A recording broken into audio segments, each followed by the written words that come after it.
Hey guys, so this is a quick tutorial on how to do the found poetry professor job for the Lit Wizard circles. So I'm using my book, Stalking Jack the Ripper. I've read pages 1 through 16, and now I am going to look at the instructions for what I'm supposed to do as the found poetry professor. There are two jobs here. It says the first is to determine which character you will analyze from your novel, and we're going to copy words and phrases directly from the novel that contribute to our understanding of the character.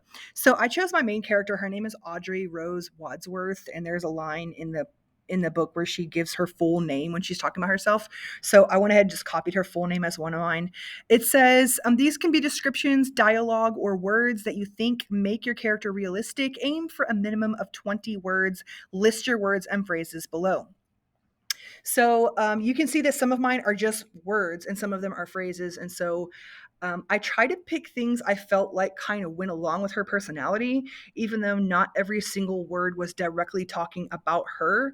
I still felt like these kind of fit her personality and kind of fit the tone for what I was going to end up with. So you see, I pulled like I liked this quote that the boy in the story said to her in chapter 2. It says, "It isn't every day you meet such an odd girl," and I was like, I like that. That like she's odd, but she's still cool. So, and she has kind of like a dark side. So some of the words I picked, like strategizing, silent as the dead, solving a puzzle, devilish. I felt like a lot of these kind of fit her. She's very outside the box, not afraid to be different. And she works with her uncle, who's a mortician, and it's very.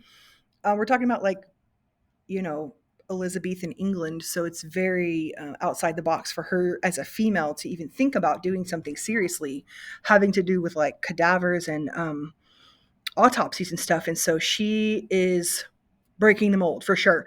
So I'm picking words that kind of go with that mode. The second job is to arrange your words and phrases into stanzas or poetic paragraphs. You can use the line breaks for pauses or dramatic emphasis. You can even use just one word for a line. You can change punctuation, tenses, capitalization, etc. You may add no more than 2 of your own words to help with cohesion if necessary. Write your found character point below. And it says use the back of the page if you want because yours is a handout.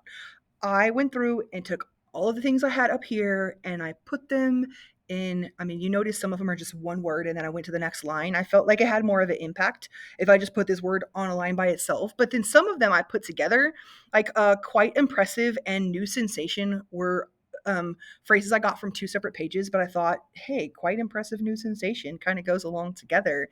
And it kind of describes her because she's new for her time period. No one else is quite like her. And she's very impressive. She's very smart. She likes to solve puzzles and stuff. So this is what I ended up with. Her name's Audrey Rose Wadsworth. So I said Audrey Rose, meticulous, pervasive, luxuriant, strategizing, scintillating, quite impressive new sensation. Silent as the dead, disturbing human hearts. Devilish, vexing determination. The urge to speak was a miserable beast. A boa constrictor with its prey. Gaze fixed hungrily, solving a puzzle. The dead speak to those who listen. It isn't every day you meet such an odd girl, and then Wadsworth is her last name. So I like the way it turned out. Hopefully, this helps kind of clarify things with the found poetry professor. You notice I ended up with way more than just 20 words because I mean, this is 3 by itself, and this is several. So they can be words or phrases. And so I just kind of went through and picked what I felt like. Um, Sort of went along with my character. So just make sure you're focusing on one character because the point of this is to shed light on your character using the dialogue, the word choice that's in the novel. So it's up to you how you want to lay it out. I didn't end up adding any words of my own right here, but you can definitely add a couple of words if you feel like you need some like transition words. If you need a conjunction or something, you can throw them in there. So let me know if you have further questions.